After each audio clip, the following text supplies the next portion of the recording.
There's one page on your entire website that should be the entry point, the resource point for new people in your community to visit your church.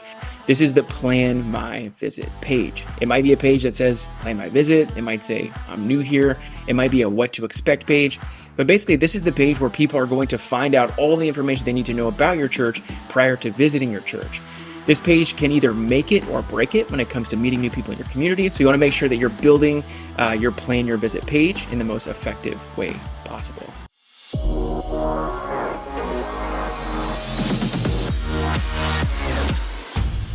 Hey, Brandon here with Richie Creative. Hey, this is a YouTube channel for you, the pastor, the church leader, putting practical resources and tools in your hands so that you can continue to reach new people online using your website strategy and your online presence. If you haven't already, go ahead and subscribe to the channel. Click the notification bell so that you never miss an episode. We want you to be informed when a new training video comes out so that we can continue to grow together, learn together, and build websites that help us reach our communities and hit our other online objectives in the most effective way possible. Okay, so it's a Plan My Visit page. It's a what to expect page. It's an I'm new here page. Honestly, a lot of churches don't even have a page like this. They expect that people are going to find out the information that they need to know about their church on the About Us page or something like that, or on the contact page.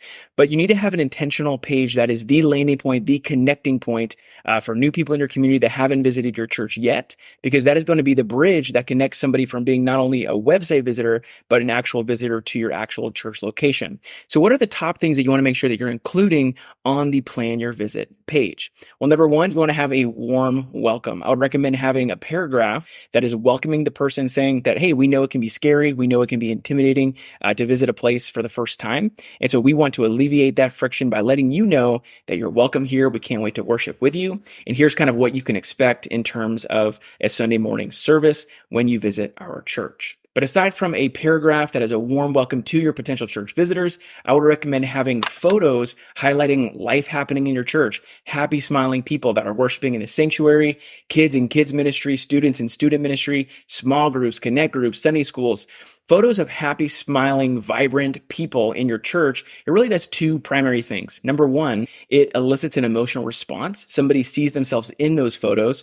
For instance, in the business world, if you were selling a toothbrush, I would say, don't put a picture of your toothbrush on your website. Have a picture of happy, smiling people using your toothbrush.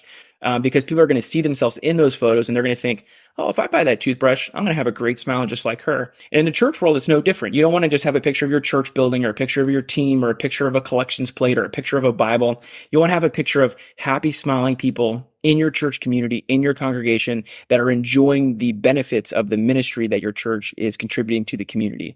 So again, happy, smiling people, it's going to elicit that emotional response. But the second thing that it's going to do is it takes away the fear of the unknown. We talked about it earlier, but it's scary. It's intimidating for somebody to visit a church for the first time. If you can kind of rewind in your brain to the first time that you visited your church or you visited a church, you don't know anybody, you don't know what the pastor looks like or sounds like, you don't know what the building looks like, you don't know what to expect when you pull into the parking lot. What does the sanctuary look like? What kind of connect groups are these? Are the connect groups with 30 people or with 5 people? And so there's a lot of different questions that are kind of buzzing around in your head, and the right kinds of photos on this Plan Your Visit page can alleviate that concern that somebody might have in relation to visiting your church. So again, a warm welcome, a paragraph that is welcoming somebody into the church right there at the very top of the Plan Your Visit page, but then couple that with photos of happy, smiling people in your church, in the life of your church, and in the community of your church, because that is going to elicit an emotional response. But then secondly, it's going to take away that fear of the unknown from your potential church visitor. The third thing that I would recommend including right there on that Plan Your Visit page or the what to expect page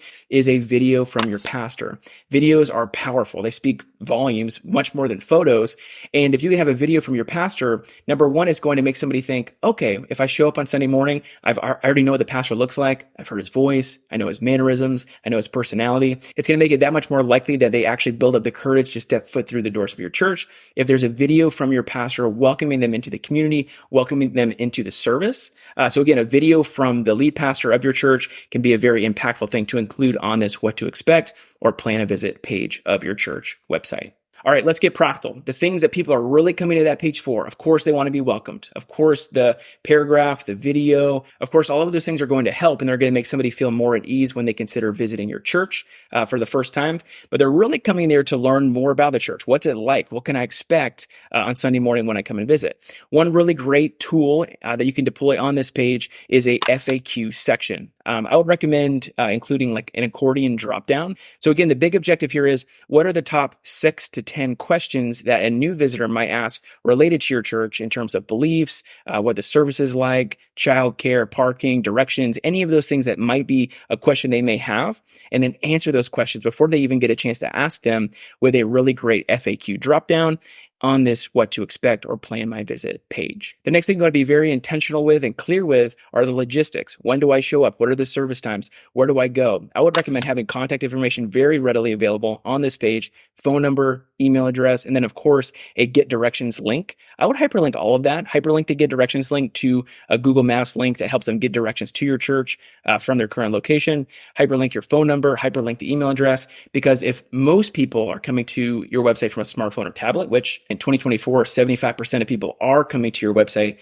from a mobile environment, it's going to make it that much easier for somebody to visit your church and call you and email you if you hyperlink that information. So again, you want to be very, very clear. Here are service times. Here's when to show up. Here's how to get there. Here's a get directions link. If you have questions, here's how you can easily contact us with a click of a button. Now, one last thing that I would recommend including on this plan a visit page is a way to capture somebody's email address. Now, this might sound a little bit too salesy or like I'm coming at it from too much of a marketing mindset, but I call this the follow-up funnel. And actually, it's a pretty useful tool. If there's something that you can give for free, some resource that you can provide to a potential church visitor in exchange for a name and an email address, you can then drop them into an automated email funnel that's basically just kind of tapping on their shoulder every couple of days or every couple of weeks, inviting them into the life of your church. Again, we've talked about this in previous videos, but so many people are visiting your website, they're clicking through pages, but your website is not converting them into actual in-person visitors to your church location.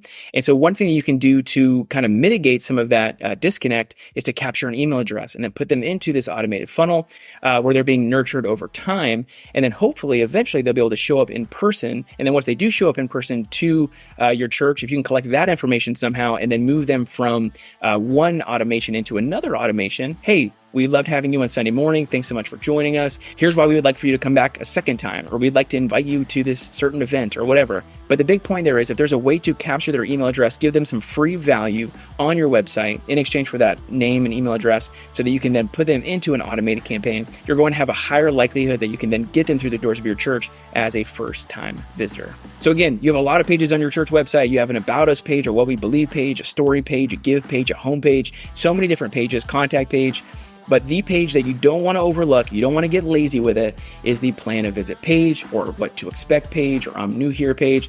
It is the central hub for new people in your community that haven't yet visited your church. And again, just to recap, you want to have a very warm, welcoming message, a paragraph that is welcoming people into your church. You want to have photos of happy, smiling people in your congregation. It's going to eliminate friction. It's going to make somebody that much more likely to visit your church because they can see themselves in those photos. And it's just kind of taking away that fear of the unknown.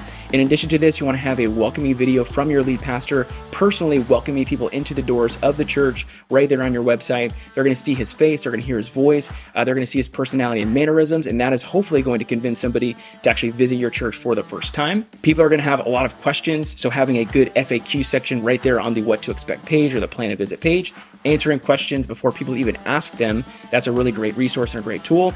Get really practical, service times, contact information, get directions link, all of that's important. And then collect email addresses. This is a great tool to follow up with people, to capture their email address in exchange for some sort of free value on your church website so that you can then kind of tap them on the shoulder every couple of weeks or every couple of months, hopefully then inviting them to your church so that they're not just website visitors, but they actually become visitors to your in-person location. Well, hey, hopefully this video was helpful. Go ahead and like this video, subscribe to the channel if you have not already, and click the notification bell so that you never miss a training video once it's released. I'd love for you to be notified so that we can continue to grow together, learn together, and build websites that help us to reach our online objectives and reach new people in our communities. Remember, you can't use up creativity.